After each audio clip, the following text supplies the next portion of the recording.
acting all high and mighty over just $300. I don't need that chump change.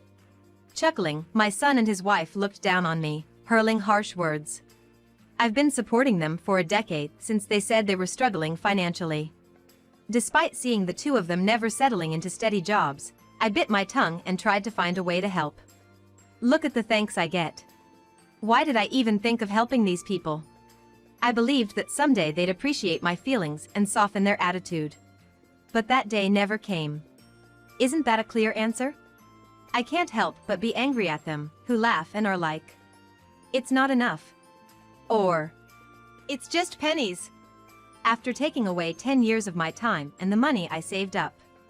For 10 years, I've dedicated myself to my son and his wife without saying a word. But that ends today. My name is Mary, a homemaker in my 50s. After my husband passed away, I've been living alone. We have a son. After graduating from college, he moved out and now has a family with his wife. They live nearby, but honestly, we aren't on good terms. They're, let's say, a bit problematic. After college, my son started working at a company where he met his wife. She quit her job upon marrying, becoming a full-time homemaker. But less than a year later, my son quit his job. Apparently, he had trouble with his boss. Thinking he'd easily find a new job, he threw everything away over one dispute. But life didn't go the way he thought. Despite searching, he couldn't find a suitable job, and he eventually gave up on working altogether. His wife didn't seem interested in working either, and in a few months, they fell into financial hardship. To support them, I decided to send them a modest $300 a month. They cried and thanked me for the financial aid. Every day, I hoped they'd get out of their hardship and be able to support themselves. But now, 10 years later, my monthly $300 isn't something they're grateful to receive. It's become something they think they're entitled to. For instance, one month was hectic with family events, and I couldn't find time to meet my son and his wife on the day I usually give them their monthly allowance. Late that night, I heard someone knocking loudly at the door, and it was my son and his wife visiting. "Mom, we need the allowance on time. Are you starting to forget things 'cause you're getting older?" My son teased, but, exhausted and sleepy from several busy days, I was like, "I'll give it to you another time. Please go home for now." Then, his wife, her face flushed with anger, was like, "This is a monthly thing, you need to give it on time. Just because you're my husband's mother doesn't mean you can act this way." And she grabbed me by the collar. Shocked by the sudden confrontation, I ended up handing over the already prepared $300 to my son and his wife. "If you'd just handed it over honestly from the start, this wouldn't have happened. I don't want to use physical force with you either. Yeah, listen to us and behave. If you ever lose your mind, we're the ones who'll be looking after you. It wouldn't hurt to get in our good books now, right?" I was infuriated by their audacity, but if I retaliated now and upset their pride, they might never be able to stand on their own 2 feet again, just like when my son had to quit his job. So, swallowing my feelings, I just smiled, apologized, and did as they asked. Looking back, I believe I should have stood my ground then. But I had an overwhelming desire for them to somehow get back on track. And that's why I felt so powerless. The unpleasant memories with them weren't just that. One day at work, I got a call from a good neighbor. "Mary, can you talk? About your son and his wife." "Oh my! I'm sorry. I'll be right there." Apparently, when the neighbor returned from shopping, she noticed signs of a break-in. Checking the security footage, she was shocked to see the culprits were none other than my son and his wife. Though her place was a mess, nothing was stolen. Aware of my situation with them, she chose to contact me first. I left work early, got in touch with my son and his wife, and the 3 of us went to apologize. "I'm truly sorry." I kept apologizing, but my son and his wife showed no remorse. The neighbor looked displeased, but the matter was settled when I agreed to compensate for the broken window. But on the way back, they said something unbelievable. "Why are old folks so petty? We just wanted to borrow some stuff." I was so stunned that I could only utter like, "What?" But they went on, not even looking at me. "Yeah, we broke a window and made a mess, but we didn't steal anything. Isn't she overreacting?" I couldn't believe my ears. My son just nodded along. I just couldn't grasp what on earth they were talking about and was silent the whole time, seeing the scene unfold before my eyes. I should have definitely spoken my mind to them without getting scared. Not doing so showed my weakness. Still, from then on, I noticed their increasingly aggressive behavior, but fortunately, they didn't cause any major issues except for that incident with the neighbor. So, I continued to provide for them, hoping they'd one day be independent. When they asked for something, I'd buy it if I could afford it. My son wanted gadgets to socialize with his friends. His wife wanted luxury brand items so she wouldn't feel inferior to others. Their demands escalated, and they began to rely on me for everything. Even on my days off, they'd call me over to do household chores. I started working tirelessly. They started asking me more than just money. Living requires money. They had neither the means nor the will to earn their own, so I had no choice but to support them. No matter how tired I was, I committed to my job and did any chores they asked, even if I was exhausted. As a result, I was worn out. Dark circles formed under my eyes, my skin got rough, and dizziness became a regular companion. My son and his wife laughed at me and were like, "You look like a monster." Moreover, his wife pointed a finger at me and was like, "She's given up on being a woman." I didn't even have the energy to fight back against such harsh words. I had a gut feeling that I was reaching my breaking point. But I believed that if I didn't keep going and working, both their lives and mine would fall apart. So I did my best, pushed through, and somehow managed to keep going. Truth be told, I had wanted to lean on someone, cling to them, and just give up a long time ago. One day, as I was doing chores at my son's house, a minor incident triggered a fight. Because I was exhausted and on edge from many days of strain, every little action of theirs irked me. His wife then made a snide comment. "Acting all high and mighty over just $300. My son, falling for her words, was like, "We don't need such chump change," and handed back the $300 I had dutifully given them that day. They were like, "If you're gonna give us money, bring a decent amount." Mocked and looked down on me. Those words lit a fire in me. Fine. I'll stop then. Without thinking of the future or considering their feelings, the words just spilled out of my mouth. They both tilted their heads in confusion, but when I started packing my things to leave, they burst out laughing. "Come on, Mom. Stop joking. If we left you, you'd be all alone. You wouldn't have the guts to live on your own without your precious son and his wife." "Mary, when did you become such a joker? That joke wasn't funny at all. You had me worried for a second there." They thought I was just speaking out of frustration and wasn't serious about stopping the financial support. They continued to taunt me. "If you've got the guts, go ahead. But if you do, we'll cut ties with you. Think you can handle being all on your own? Come on, you'd want to take back those words in no time. There's no way your stubborn mom could do something like that, right?" They had no idea how backed into a corner I felt, yet they continued to treat me poorly.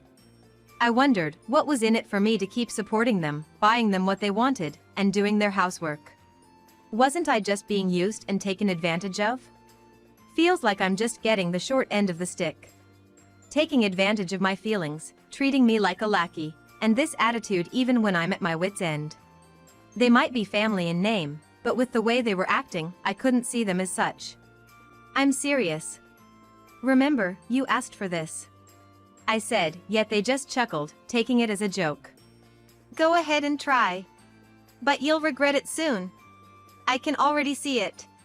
Those words of my son lit a fire in my fighting spirit. I'm gonna send them straight to hell. I'll show them just how valuable a person I am and how unforgivable it is to act so brutally towards me.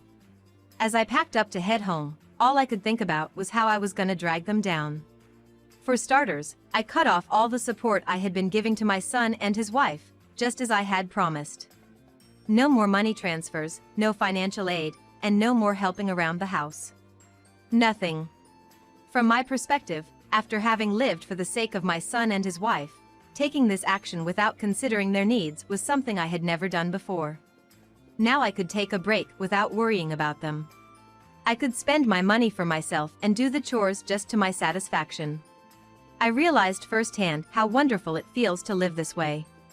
My son and his wife thought I'd never be able to sever ties with them and live on my own, but in reality, this life of independence that I had been yearning for over a decade was exactly what I got. Furthermore, I decided to put more pressure on them. In fact, the apartment my son and his wife live in, I had taken on the lease for them after they got evicted from their original place because they fell on hard times. Of course, I was also the one paying the rent. Having decided to cut off all support for them, it didn't make sense to continue helping with the rent. So, I contacted the real estate and decided to cancel the lease. The person who managed the apartment, well aware of our situation, was accommodating. They were given a month's notice to leave, or else they would be reported. That night, I texted my son and his wife to tell them that if they don't move out of the apartment within a month, it'd be a matter. They read the message immediately, and not even 5 minutes later, my phone was ringing. Mom, what the hell is this? Where are we supposed to live? My son shouted as soon as I answered. I could hear his wife freaking out in the background. You might have forgotten, but I was the one paying for that apartment. I told you I was cutting off all help, didn't I? So of course, I'd cancel the lease too, right? We never agreed to that. You said you'd stop sending money, but we thought you'd continue with everything else. I chuckled at his naive expectation, thinking, and was like, really? While they say such hurtful words to me, they intended to keep accepting my support except for the allowance. It made my head spin to think of the ridiculously naive mindset of my son and his wife. I've been treated however they pleased all this time. Even when I said I didn't like it, I always complied with their demands, giving them both money and time. All of it, was out of a somewhat selfish wish of mine, hoping they'll eventually stand on their own 2 feet. But I was wrong. Because they're the type to take advantage as much as they're pampered. In that case, it would have been much better to make my position clear and make them listen. I was the one who gave them allowance, provided financial support beyond that, and did the housework for them. Any way they look at it, I held the upper hand, and they should have been grateful and respect to me. Yet, they treated me with complete disrespect, like I was some kind of servant, a mere tool, an ATM, using me however they liked, and then, to add insult to injury, they even laughed at me when I was at my wit's end. Why did I try so hard for such an insane couple? Even when they treated me unfairly, I kept my mouth shut and let them have their way. Doing all that, they never reciprocated my feelings. Instead, they just kept taking advantage of me. Only when I reached my breaking point did I realize how lowly and selfish they truly are, and how they never really saw me as family. They might have seen me as a tool, but never as family, not even a bit. Why didn't I realize this sooner? Why did I continue to give my all until I felt so overwhelmed? Why did I keep believing in them? Looking back, my past actions seem pitiful. Believing that one day they'd stand on their own, I tirelessly supported them. But all that meant nothing. As I regret the past, my anger towards them wells up. I need to give them a piece of my mind. I won't be satisfied until they admit their wrongs and apologize. Feeling this way, I spoke up again. I'm gonna stop the allowance but continue with the other support? What are you thinking? That's not gonna happen. At my words, my son tried to interject like, but. I cut him off. No buts. You get me? Your lives have always depended on me. If you upset me just once, if I ever felt like not helping you, you'd be done for. Lucky for you, I'm naive enough to keep hoping that maybe one day you'll be independent, that perhaps one day you won't need me to get by. That's right, Mom is kind. That's why you're not really gonna abandon us, right? You just said those things in the heat of the moment, and now you can't take them back, so you're doing this, right? It's okay, we forgive you. Let's try to be a family again, okay? Don't be stupid. I've come to my senses. Despite all the support, you guys don't even want to be independent, do you? You just want to keep living comfortably on my dime, don't you? Trying to backpedal, my son responded. That's not it. We did want to be independent. But we can't. We don't even feel like looking for jobs. My wife feels the same. We did our best in our own way. But it was just impossible. Almost laughing at his response. How dare they say they did their best in their own way? I've been keeping an eye on my son and his wife for several years. Neither of them seemed to be making any effort to find jobs or live frugally. They were just living comfortably off me every single day. How does that translate to they tried our best in their own way? Listen, Mom. We're really grateful for everything you've done. I mean, we couldn't put it into words, but you've always gone above and beyond for us. We always knew that we're able to live because of you, and that we'd be lost without you. So, why don't we try again? You need us too, right? Are you kidding me? I don't need you. On one hand, there's a guy who's still stuck on some trouble he caused 10 years ago, never settling into a steady job and just being a layabout. And on the other hand, there's a woman acting like a stay-at-home wife, never admonishing or supporting her husband, just doing whatever she pleases. You think I need folks like you too? You couldn't be more wrong. Do you have any idea how much I've had to endure because of you too? Day in, day out, working to make money for you, and even when I'm not working, I'm doing chores for you. There's no way that isn't tough. I've come to realize that I'm not naive enough to want to be family with you too after all that. Don't say such harsh things, Mom. We need you. Without someone like you supporting us all the time, we'd... Despite my words, my son kept insisting on his perspective without paying any heed to mine. As I was wondering what to do next, I suddenly heard a shout like, "Give me that!" And then his wife came on the line. "Mary!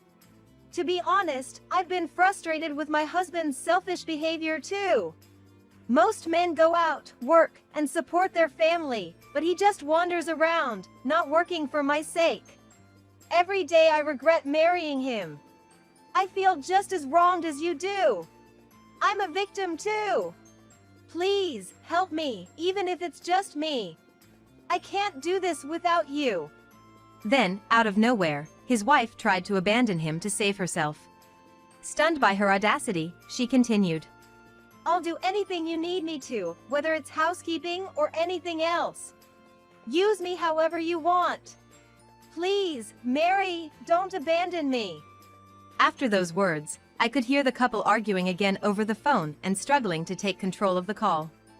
Annoyed by the noise, I frowned, and then it seemed like the phone got knocked out of hand and got disconnected. Days passed without a call back from them. Apparently, their relationship deteriorated significantly after that incident, and they decided to divorce and go their separate ways.